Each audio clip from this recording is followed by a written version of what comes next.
بسم اللہ الرحمن الرحیم اللہم صل علی محمد وعلی آل محمد کما صلیت علی ابراہیم وعلی آل ابراہیم انک حمید مجید اللہم بارک علی محمد وعلی آل محمد کما بارکت علی ابراہیم وعلی آل ابراہیم انک حمید مجید۔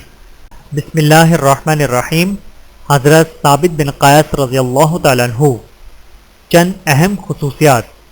خطیب رسول صلی اللہ علیہ وآلہ وسلم اور خطیب انصار، شاعر، کاتب، فصیح اللسان اور ابو الکلام، جس نے غزوہ احد اور بعد کی تمام جنگوں میں حصہ لیا۔ غزوہ بنی قریظہ اور غزوہ مریسی میں تو اس کا نہایت ہی دلکش اور خوشنما واقعہ پیش آیا۔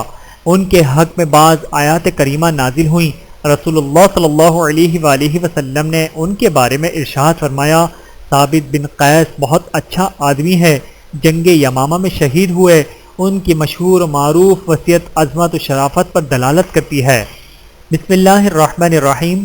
حضرت ثابت بن قیس رضی اللہ تعالیٰ عنہ، خطیب رسول اللہ صلی اللہ علیہ وآلہ وسلم، جس طرح حضرت حسان بن ثابت رضی اللہ تعالیٰ عنہ شاعر رسول صلی اللہ علیہ وآلہ وسلم مشہور و معروف تھے، اسی طرح حضرت ثابت بن قیس بن شماس بن زہیر الانصاری القجری اعلیٰ پائے کے صحابی رضی اللہ تعالیٰ عنہ خطیب رسول صلی اللہ علیہ وآلہ وسلم اور خطیب انصار کی حیثیت سے مانے جاتے تھے۔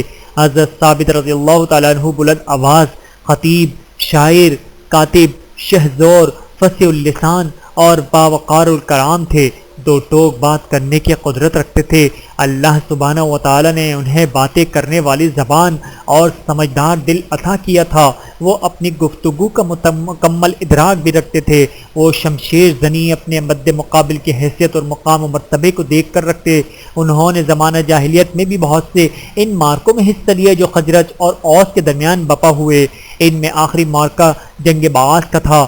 آپ نے ان مورکوں میں اپنی تلوار اپنی زبان کے ذریعے شرکت کی، لیکن اللہ تعالیٰ نے اوس اور خزرج پر اپنی کرم نوازی کی، انہیں انصار کے جھنڈے تلے ایک کر دیا۔ وہ سب رسول اللہ صلی اللہ علیہ وآلہ وسلم کے انصاری بن گئے۔ حضرت ثابت بن قیس رضی اللہ تعالیٰ عنہ نے انصار کے پہلے گروہ میں اسلام قبول کرنے کی سعادت حاصل کی، حق کی دعوت کو قبول کیا، رسالت محمد کی گواہی دی۔ ان کا کلام کوثر و تسنیم سے دھلا ہوا ایسی خوشبودار باد نسیم کی طرح مہکتا ہوا ہوتا جو جنت کے باغیچوں کی طرح کلیوں سے چھو کر آتی ہو اور اس کی مہک دنیا میں پھیل رہی ہو۔ حضرت ثابت بن قیس میدان کاراز میں جرأت و شجاعت اور مضبوط دلی کے اعتبار سے اسی طرح مشہور و معروف تھے جس طرح گفتگو کرنے میں مہارت رکھتے تھے۔ جب رسول اللہ صلی اللہ علیہ وآلہ وسلم ہجرت کر کے مدینہ منورہ تشریف لائے تو حضرت ثابت بن قیس نے خیر مقدم کرتے ہوئے اپنے خطاب میں کہا، یا رسول اللہ صلی اللہ علیہ وآلہ وسلم، اگر ہم آپ کی حفاظت اسی طرح کریں گے جس طرح ہم اپنی اور اپنے بچوں کی حفاظت کرتے ہیں تو ہمیں اس کے بدلے کیا صلہ ملے گا؟ آپ نے ارشاد فرمایا، جنت۔ انصار نے بیک زبان ہو کر کہا، یا رسول اللہ صلی اللہ علیہ وآلہ وسلم، ہم اس معاوضے پر راضی ہیں۔ اس لمحے سے حضرت ثابت بن قیس نے جنت کو اپنا نصب العین بنا لیا اور اہل جنت میں شامل ہونے کے لیے جد و جہد کرنا شروع کر دی۔ حضرت ثابت رضی اللہ تعالیٰ عنہ کے مارکے اور جنگیں۔ تاریخی حوالہ جات سے پتہ چلتا ہے کہ حضرت ثابت بن قیس رضی اللہ تعالیٰ عنہ غزوہ بدر کے علاوہ تمام جنگوں میں شریک ہوئے۔ یہ غزوہ احد میں حاضر ہوئے۔ یہ رسول اللہ صلی اللہ علیہ وآلہ وسلم کے ہمراہ اس کی پہلی جنگ تھی۔ پھر بقیہ تمام جنگوں میں شریک ہوئے۔ غزوہ بنو نذیر میں انہوں نے بڑا نمایاں کارنامہ سر انجام دیا۔ غزوہ احزاب میں بیعت چکا۔ حضرت ثابت بن قیس یہ جان گئے کہ اللہ تعالیٰ نے تمام احزاب کو خود شکست دی۔ اس غزوہ کے دوران بنو قریظہ اور خبیث یہودیوں نے رسول اللہ صلی اللہ علیہ وآلہ وسلم کے ساتھ کیا ہوا معاہدہ توڑ دیا۔ اللہ تعالیٰ نے ان کے ساتھ لڑائی کا حکم دیا۔ رسول اللہ صلی اللہ علیہ وآلہ وسلم ان کی طرف چلے اور آپ کے ہمراہ آپ کے سرخیل بہادر شہ سوار اللہ اکبر اور لا الہ الا اللہ کہتے ہوئے روانہ ہوئے۔ رسول اللہ صلی اللہ علیہ وآلہ وسلم 25 دن تک ان یہودیوں کا محاصرہ کیا۔ جب محاصرے نے شدت اختیار کر لی تو ان سے یہ کہا گیا کہ رسول اللہ صلی اللہ علیہ وآلہ وسلم کا حکم تسلیم کرنے کی شرط پر قلعے سے نیچے اتر آؤ، لیکن وہ اس شرط پر اترے کہ حضرت سعد بن معاذ انصاری جو فیصلہ صادر کریں گے ہمیں وہ منظور ہوگا۔ حضرت سعد بن معاذ رضی اللہ تعالیٰ عنہ نے ان کے بارے میں یہ فیصلہ صادر کیا کہ ان کے مردوں کو قتل کر دیا جائے، ان کے مال و دولت کو مسلمانوں میں تقسیم کر دیا جائے، نیز ان کی اولاد اور عورتوں کو گرفتار کر لیا جائے۔ رسول اللہ صلی اللہ علیہ وآلہ وسلم نے حضرت سعد سے فرمایا کہ آپ نے بالکل وہی فیصلہ کیا ہے جو اللہ تعالیٰ نے 7ویں آسمان سے نازل کیا۔ یہودی اپنے قلعوں سے نیچے اتر آئے۔ رسول اللہ صلی اللہ علیہ وآلہ وسلم نے انہیں حارث نجاری کے دختر کے گھر قید کر دیا۔ یہ 600 یا 700 کی تعداد میں تھے۔ ان کی گردنیں ان کے خندقوں میں اڑائی گئیں جو مدینہ منورہ میں کھو دی گئی تھیں۔ غزوہ بنی قریظہ میں حضرت ثابت بن قیس کے ساتھ ایک دلچسپ قصہ پیش آیا۔ ہوا یہ کہ وہ یہودی جو گرفتار کر لیے گئے تھے اور انہیں پھانسی کا حکم سنا دیا گیا تھا، ان میں سے ایک یہودی زبیر بن باتا بھی تھا۔ زبیر نے جنگ باغاس میں، جو کہ زمانہ جاہلیت میں وقوع پذیر ہوئی تھی، میں حضرت ثابت بن قیس بن شماس پر ایک احسان کیا تھا۔ جنگ کے دوران زبیر نے ثابت بن قیس کو قابل کر لیا تھا، لیکن پیشانی کے بال کاٹ کر چھوڑ دیا تھا، مزید اسے کوئی نقصان نہیں پہنچایا تھا۔ معرکہ قریظہ میں وہ بہت بوڑھا ہو چکا تھا۔ حضرت ثابت رضی اللہ تعالیٰ عنہ نے کہا، اے عبد الرحمن، کیا تو مجھے پہچانتا ہے؟ ابو عبد الرحمن زبیر کی کنیت تھی۔ اس نے کہا، میرا جیسا آدمی کیا آپ جیسے آدمی کو بھول سکتا ہے؟ حضرت ثابت نے کہا، کیا میں جنگ باعث میں مجھ پر کیے گئے تیرے احسان کا بدلہ چکانا چاہتا ہوں؟ اس نے کہا، اے ابو محمد، عزت والے ہی عزت والوں کا بدلہ دیا کرتے ہیں۔ ابو محمد حضرت ثابت بن قیس کی کنیت تھی۔ پھر ثابت بن قیس رسول اللہ صلی اللہ علیہ وآلہ وسلم کی خدمت میں حاضر ہوئے۔ عرض کی، یا رسول اللہ صلی اللہ علیہ وآلہ وسلم، زبیر کو میرے سپرد کر دیں، اس کا مجھ پر ایک احسان ہے، میں چاہتا ہوں کہ اس کا بدلہ دوں۔ رسول اللہ صلی اللہ علیہ وآلہ وسلم نے فرمایا، ٹھیک ہے، وہ تمہارے سپرد کیا جاتا ہے، جو چاہو اس سے سلوک کرو۔ پھر حضرت ثابت زبیر کے پاس آئے اور اسے بتایا کہ رسول اللہ صلی اللہ علیہ وآلہ وسلم نے تجھے میرے سپرد کر دیا ہے، جاؤ، میں نے تجھے معاف کیا۔ بڑے بوڑھے زبیر نے کہا، نہ میری بیوی نہ میرے بچے پاس رہے اور نہ اولاد میں زندہ رہ کر کیا کروں گا۔ حضرت ثابت رسول اللہ صلی اللہ علیہ وآلہ وسلم کے پاس آئے اور زبیر کے اہل و عیال عنایت کر دینے کا مطالبہ کیا۔ آپ نے فرمایا، اس کے اہل و عیال بھی تمہارے سپرد کیے جاتے ہیں۔ حضرت ثابت نے زبیر کے پاس آ کر کہا، مجھے رسول اللہ صلی اللہ علیہ وآلہ وسلم نے تیرے اہل و عیال میرے سپرد کر دیے ہیں اور وہ میں تیرے سپرد کرتا ہوں۔ زبیر نے کہا، کیا حجاز میں کوئی ایسا گھرانہ ہے جس کے پاس مال نہ ہو؟ بغیر مال و دولت کے اہل و عیال کی گزاران کیسے ہوگی؟ حضرت ثابت رضی اللہ تعالیٰ عنہ رسول اللہ صلی اللہ علیہ وآلہ وسلم کی خدمت میں حاضر ہوئے۔ عرض کی، یا رسول اللہ صلی اللہ علیہ وآلہ وسلم، زبیر کے مال کا کیا بنے گا؟ آپ صلی اللہ علیہ وآلہ وسلم نے فرمایا، اس کا مال بھی تیرے سپرد کیا جاتا ہے۔ حضرت ثابت رضی اللہ تعالیٰ عنہ زبیر کے پاس آئے اور اسے بتایا کہ رسول اللہ صلی اللہ علیہ وآلہ وسلم نے تیرا مال بھی میرے اختیار میں دے دیا ہے، وہ مال بھی میں تیرے سپرد کرتا ہوں۔ زبیر بن باتا یہودی نے پوچھا، چینی آنے جیسے صاف ستھرے چہرے والے یہودیوں کے بادشاہ کعب بن سعد کا کیا بنا؟ حضرت ثابت رضی اللہ تعالیٰ عنہ نے فرمایا، وہ دیگر مقتولین کے ساتھ ہی قتل کر دیا گیا۔ زبیر نے پوچھا، شہری اور دیہاتی آبادی کے سردار حی بن اخطب کا کیا بنا؟ حضرت ثابت نے کہا، اسے بھی قتل کر دیا گیا۔ زبیر نے پوچھا، ہمارے پیش روا اور حامی و ناصر ازال بن شمویل کا کیا بنا؟ جب ہم کسی پر یلغار کرتے یا حملہ آور ہوتے تو وہ ہمارے پیش ہوا کرتا تھا۔ آپ نے فرمایا، وہ بھی قتل کر دیا گیا۔ زبیر نے پوچھا، بنو کعب بن قریظہ اور بنو عمرو بن قریظہ کا کیا بنا؟ حضرت ثابت نے طلق انداز اختیار کرتے ہوئے کہا، وہ سب جہنم رسید ہوئے، قتل کر دیے گئے، تجھے اللہ ہدایت دے۔ زبیر نے کہا، اے ثابت، میں تجھے اللہ اور اس کے احسان کا واسطہ دے کر کہتا ہوں، جو میں نے تجھ پر کیا آپ مجھے بھی اپنی قوم کے پاس پہنچا دیں۔ اللہ کی قسم، میں ان کے اس دنیا سے چلے جانے کے بعد خود زندہ رہنے میں کوئی بہتری نہیں سمجھتا۔ ہمیں تو اپنے جگری دوستوں کو ملے بغیر اتنی دیر بھی نہیں رہ سکتا جتنی دیر کنویں سے نکالے گئے ڈول واپس کنویں میں دوبارہ گرانے میں لگتی ہے۔ حضرت ثابت رضی اللہ تعالیٰ عنہ نے زبیر بن باتا کی بات رسول اللہ صلی اللہ علیہ وآلہ وسلم کو بتائی۔ آپ نے فرمایا، ٹھیک ہے، اس کی خواہش پوری کر دو۔ لہذا ثابت بن قیس اس کی گردن پر تلوار کا وار کیا اور اس کا کام تمام کر دیا۔ جب حضرت ابوبکر صدیق رضی اللہ تعالیٰ عنہ کو زبیر کی اپنے دوستوں سے ملاقات والی بات معلوم ہوئی تو آپ رضی اللہ تعالیٰ عنہ نے فرمایا، بخدا یہ نار جہنم میں اپنے جگری دوستوں سے ملاقات کرے گا۔ حضرت ثابت بن قیس اس حادثے میں زبیر بن باتا یہودی کو پیش نظر رکھتے ہوئے یہ اشعار کہتے ہیں، میری ذمہ داری پوری ہوئی، میں عزت دار ہوں اور میں صبر کرنے والا ہوں، جبکہ قوم صبر سے کنارہ کشی اختیار کر دیتی ہے۔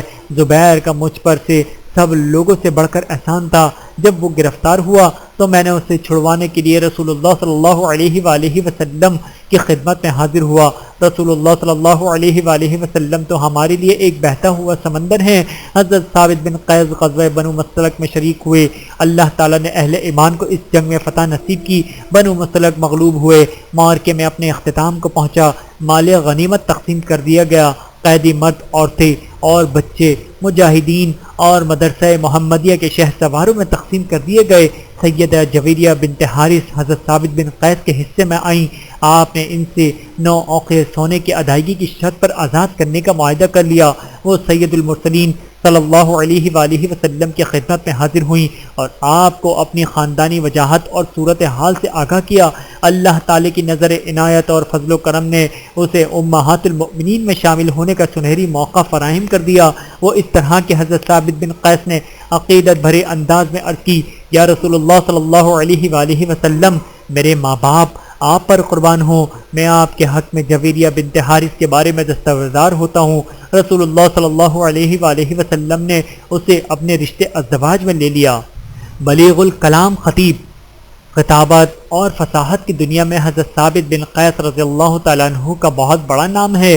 فصاحت و بلاغت اور بیان و کلام کے آسمان پہ اس نے بڑی فتح و نصرت کے جھنڈے گاڑے۔ جس سال رسول اللہ صلی اللہ علیہ وآلہ وسلم کی خدمت میں مختلف قبائل کے وفود آنے شروع ہوئے، ان میں بنو تمیم کا ایک وفد آیا جس میں ان کا مشہور و معروف خطیب عطار بن حاجب بن زرارہ بھی تھا، جس پر انہیں بڑا ناز تھا۔ تمیمی اٹھے، کہنے لگے، یا محمد صلی اللہ علیہ وآلہ وسلم، ہم آپ کے پاس اس لیے آئے ہیں تاکہ ہم آپ کے سامنے قومی اور قبائلی فخر و مباحت کا مظاہرہ کریں۔ آپ ہمارے خطیب اور شاعر کو اجازت دیں تاکہ وہ اپنے اپنے فن کا مظاہرہ کریں، کیسے کیسے جوہر ہم نے چھپا رکھے ہیں۔ رسول اللہ صلی اللہ علیہ وآلہ وسلم نے فرمایا، میں آپ کے خطیب کو اجازت دیتا ہوں وہ اپنے خطابت کے جوہر دکھلائے، جو کہنا چاہے کہے۔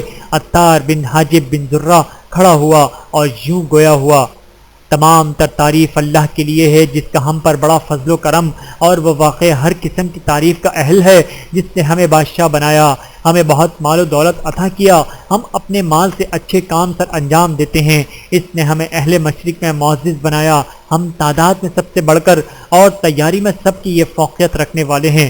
لوگوں میں ہم جیسا بھلا کون ہے؟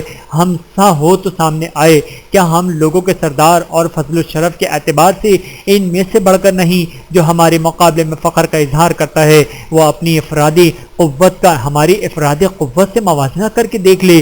باتیں تو بہت ہو سکتی ہیں، لیکن ہمیں اندیشہ ہے کہ اپنی تمام خوبیوں کا تذکرہ کیا تو بہت بڑھ جائے گا، لیکن لوگ ہمارے مقام و مرتبے اور طول و ادوار کو جانتے ہیں۔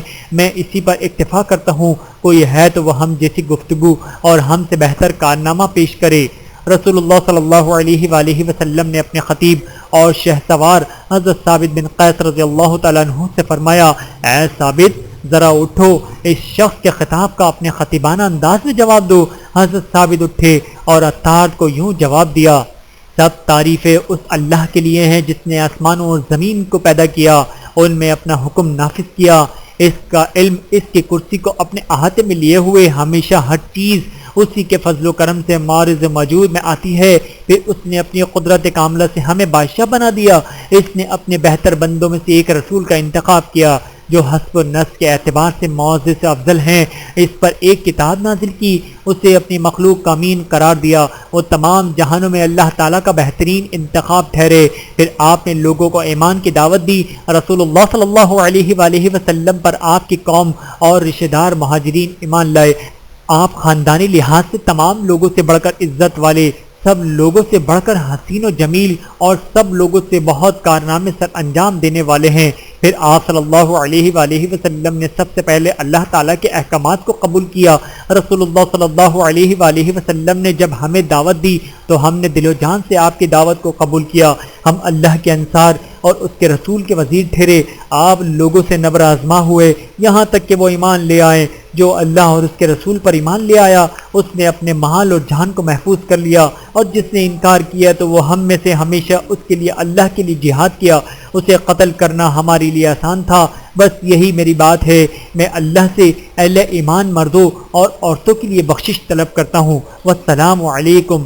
حکیمانہ اسلوب گفتگو، شگفتہ گوئی اور سیاسی انداز اپناتے ہوئے بنو تمیم کے خطاب کا حضرت ثابت بن قیس نے جواب دیا تو وہ انگشت بدنان رہ گیا۔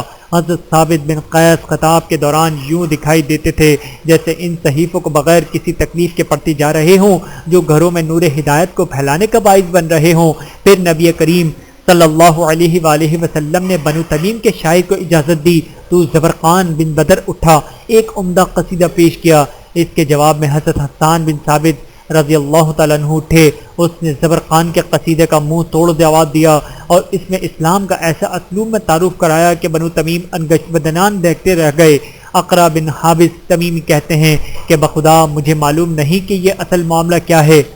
ہمارے خطیب نے گفتگو کی تو ان کے خطیب نے اس سے بہت عمدہ اور اچھا انداز اپنایا۔ ہمارے شاعر نے اپنا کلام پیش کیا تو ان کا شاعر اس سے بازی لے گیا۔ پھر اقرا بن حابس تمیمی رسول اللہ صلی اللہ علیہ وآلہ وسلم کے قریب ہوا اور اس نے برملایا اقرار کیا، اشہد اللہ الہ الا اللہ وانک رسول اللہ، میں گواہی دیتا ہوں کہ اللہ کے سوا کوئی معبود حقیقی نہیں اور آپ واقعی اللہ کے رسول ہیں۔ نبی کریم صلی اللہ علیہ وآلہ وسلم نے ارشاد فرمایا، اسلام قبول کرنے سے پہلے جو کچھ بھی تمہاری طرف سے سرزد ہوا وہ تمہیں کوئی نقصان نہیں دے گا۔ پھر آپ نے انہیں تالیف قلب کی خاطر نقدی اور لباس کی صورت میں عطیات دیے۔ یہ کوئی انعام نہیں تھا، صرف دل جوئی کی ایک عمدہ صورت تھی۔ حضرت ثابت بن قیس قبائل کے وفود کو نبی کریم صلی اللہ علیہ وآلہ وسلم کے سامنے پیش کرتے اور آپ کے پاس ہی رہتے۔ جب آپ صلی اللہ علیہ وآلہ وسلم انہیں حکم دیتے تو یہ وفود سے خطاب کرتے۔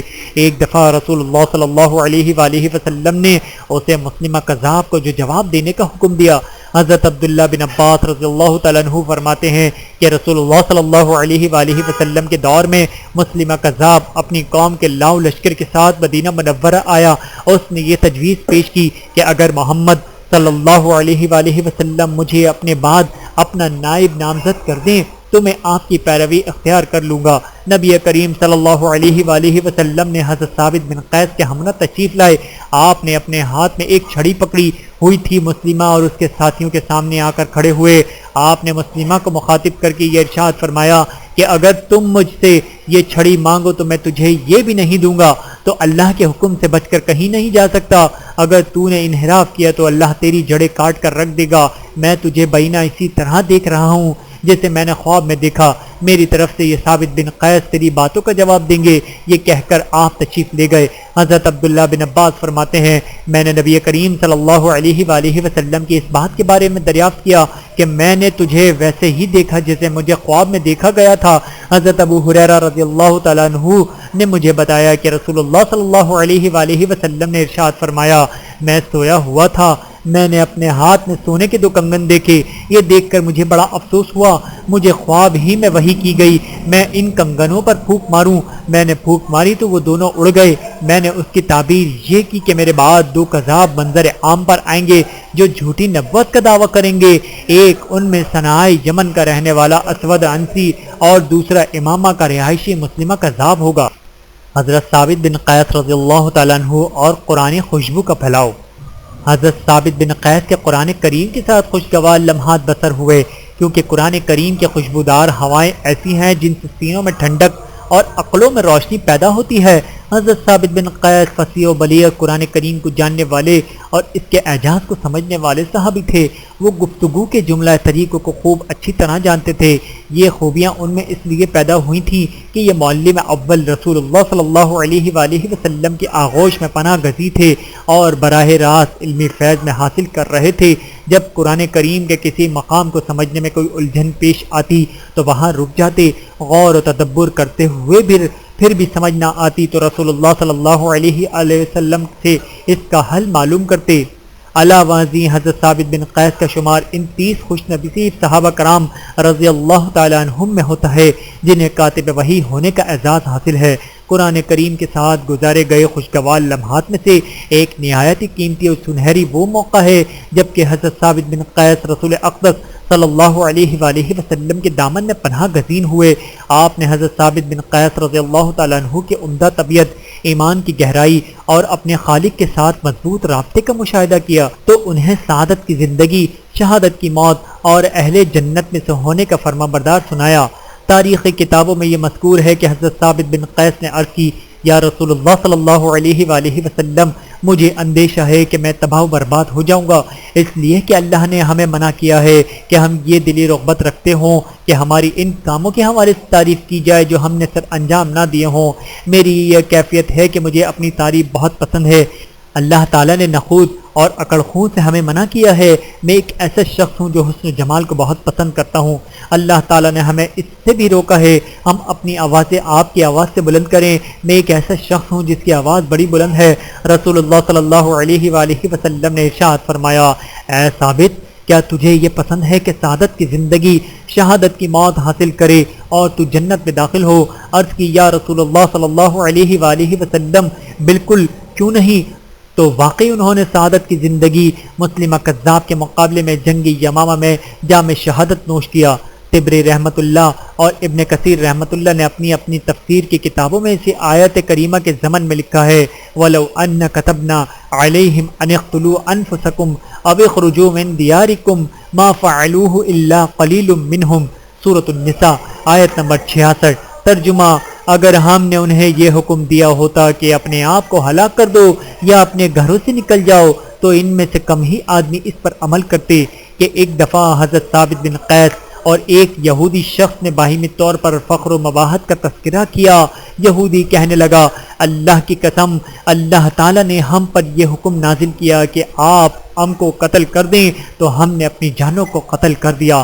حضرت ثابت بن قیس رضی اللہ تعالیٰ عنہ نے اس کے جواب میں کہا، اللہ کی قسم، اگر اللہ ہمیں یہ حکم دیتے کہ تم اپنی جانوں کو قتل کر دو تو ہم بھی اپنے آپ کو قتل کر دیتے۔ تو اللہ تعالیٰ نے یہ آیت نازل کر دی، وَلَوْ أَنَّهُمْ فَعَلُوا مَا يُوعَظُونَ بِهِ لَكَانَ خَيْرًا لَهُمْ وَأَشَدَّ تَثْبِيتًا۔ سورۃ النساء آیت نمبر 66۔ ترجمہ، حالانکہ جو نصیحت ان کو کی جاتی ہے اگر یہ اس پر عمل کرتے تو یہ ان کے لیے زیادہ بہتری اور زیادہ ثابت قدمی کا موجب ہوتا۔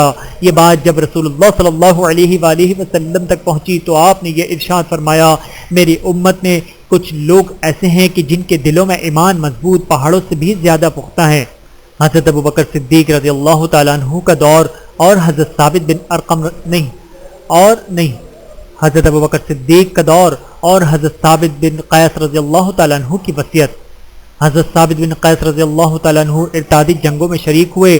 جنگ یمامہ میں مسلمہ کذاب سے نبرد آزما ہونے کے لیے حضرت خالد بن ولید رضی اللہ تعالیٰ عنہ کی قیادت میں انصار کا جھنڈا اٹھاتے ہوئے شامل لشکر ہوئے۔ انہوں نے اس موقع پر کفن کے لیے 2 ایسی سفید چادریں زیب تن کی ہوئی تھیں جن کو خوشبو سے بسا رکھا تھا۔ جب دونوں لشکر کی آپس میں مدبھیڑ ہوئی، ابتدائی مورکہ آرائی میں مسلمانوں کے پاس اکھڑے گئے۔ حضرت ثابت اور ابو حذیفہ کے غلام سالم نے باہمی گفتگو کرتے ہوئے کہا، رسول اللہ صلی اللہ علیہ وآلہ وسلم کی ہمراہی میں ہم اس طرح تو نہیں لڑا کرتے تھے۔ پھر دونوں نے جذبہ جہاد سے سرشار ہو کر زمین میں گڑھا کھود کر اپنے نصف دھڑاس میں گاڑ لیا، یوں وہاں جم گئے تاکہ قدم پیچھے ہٹنے نہ پائیں۔ دونوں یہ حیرت انگیز انداز اپناتے ہوئے دشمن سے لڑے۔ پھر حضرت ثابت نے کہا، الہی، میں تیرے حضور ان لوگوں یعنی کافروں سے برات کا اظہار کرتا ہوں جو کچھ بھی یہ لے کر میدان میں اترے، اور مسلمان جو کچھ کر رہے ہیں اس پر آپ کے حضور معذرت خواہ ہوں۔ پھر فرمایا، بہت برا ہے جس کا تم نے اپنے آپ کو عادی بنا لیا ہے، اور یہ بھی بہت برا ہے جس کا تم نے آج اپنے ساتھیوں کو عادی بنا دیا ہے۔ ہمارے اور ان کے درمیان کچھ دیر کے لیے راستہ چھوڑ دو۔ پھر حضرت ثابت رضی اللہ تعالیٰ عنہ حضرت برا بن مالک رضی اللہ تعالیٰ عنہ کو مخاطب ہوتے ہوئے یہ رمزیہ شعر پڑھنے لگے، اے برا، میرا بھاگنا مجھے ہمیشہ رکھنے کے لیے نہیں، میرے ہاتھوں میری موت گروی ہو چکی۔ میں تو یہ چاہتا ہوں کہ میری آج کی کل نہ ہو۔ میں اللہ بزرگ برتر پر ایمان لایا ہوں اور اس کے بندے نبی کریم صلی اللہ علیہ وآلہ وسلم پر ایمان لایا ہوں جو خود بھی ہدایت یافتہ ہیں اور ہدایت کے راستوں کی رہنمائی کرتے ہیں۔ انصار ایام جنگ میں جنگل کے شیروں کے مانند ہوتے ہیں، وہ رونتی ہوئی زمین پر پڑی ہوئی قہر آلود جھاگ کے مانند نہ تھے، اب تو وہ خوف زدہ شتر مفت کے مانند ہو چکے ہیں۔ پھر لڑے، تلوار چلائی اور یہ جام شہادت نوش کر گئے۔ اللہ ان سے راضی اور یہ اپنے اللہ سے راضی۔ حضرت ثابت بن قیس رضی اللہ تعالیٰ عنہ اس روز نہایت عمدہ درا پہن رکھی تھی۔ ایک شخص وہاں سے گزرا، اس نے درا لے لی۔ مسلمانوں میں سے ایک شخص سویا ہوا تھا، اس نے خواب میں حضرت ثابت بن قیس آئے اور اس سے کہا کہ آپ سے ایک وصیت کرتا ہوں، آپ اسے خواب سمجھ کر ضائع نہ کر دینا۔ میں گزشتہ کل جب شہید ہو گیا تو ایک مسلمان نے میرے درہ سے اپنے قبضے میں لے لی، اس کا پڑاؤ لوگوں کے آخر میں ہے، اس کے خیمے کے سامنے دراز قد پھر تیلی گھوڑی بندھی ہوئی ہے، اور دوسری نشانی یہ ہے کہ درہ پر پتھر کی ہنڈیا رکھی ہوئی ہے اور ہنڈیا پر کجاوا رکھا ہوا ہے۔ تم خالد بن ولید رضی اللہ تعالیٰ عنہ کے پاس جاؤ اور وہ کسی کو درہ لانے کے لیے بھیجیں۔ جب تم مدینہ منورہ میں حضرت ابوبکر صدیق رضی اللہ تعالیٰ عنہ کے پاس جانا تو میری طرف سے یہ عرض کرنا کہ مجھ پر اتنا قرض ہے، قرض خواہ فلاں فلاں اشخاص ہیں، میرے فلاں فلاں غلام ہیں، انہیں آزاد کر دیں اور میرا قرض اتار دیں۔ وہ شخص نیند سے بیدار ہوا، حضرت خالد بن ولید رضی اللہ تعالیٰ عنہ کے پاس آیا اور خواب کے بارے میں آپ کو بتایا۔ انہوں نے درہ لینے کے لیے ایک شخص کو بھیجا، وہ اسے لے آیا، بالکل اسی انداز میں درہ وہاں موجود تھی جس طرح اس کی تفصیلات بتائی گئی تھیں۔ حضرت ابوبکر صدیق رضی اللہ تعالیٰ عنہ کو خواب بتایا، آپ نے وصیت پر عمل کیا۔ حضرت ثابت بن قیس رضی اللہ تعالیٰ عنہ اس حوالے سے منفرد دکھائی دیتے ہوئے کہ موت کے بعد خواب کی صورت میں کی گئی وصیت پر عمل کیا گیا۔ ان کے علاوہ تاریخ میں کوئی ایسی شخصیت دکھائی نہیں دیتی جسے حضرت ثابت بن قیس جیسی انفرادیت حاصل ہو۔ یہ ثابت بن قیس انصاری ہیں جس کی رسول اللہ صلی اللہ علیہ وآلہ وسلم نے ان الفاظ میں تعریف کی، ثابت بن قیس رضی اللہ تعالیٰ عنہ بہت اچھا آدمی ہے، اللہ ان سے راضی اور یہ اپنے اللہ سے راضی۔ سب تعریفیں اللہ کے لیے ہیں جو سب جہانوں کا پالنے والا ہے۔ اللہ تعالیٰ کی ان پر کروڑوں رحمتیں نازل ہوں، آمین ثم آمین۔ ویڈیو دیکھنے کا بہت شکریہ۔ مزید ویڈیوز دیکھنے کے لیے ہمارے چینل کو سبسکرائب کریں۔ اگر ویڈیو پسند آئے تو لائک کریں۔ اچھی بات کو دوسروں تک پہنچانا صدقہ جاریہ ہے۔ جزاکم اللہ خیرا کثیرا۔ اپنا اور اپنے پیاروں کا بہت زیادہ خیال رکھیے گا اور مجھے دعاؤں میں یاد رکھیے گا۔ Take care. اللہ حافظ۔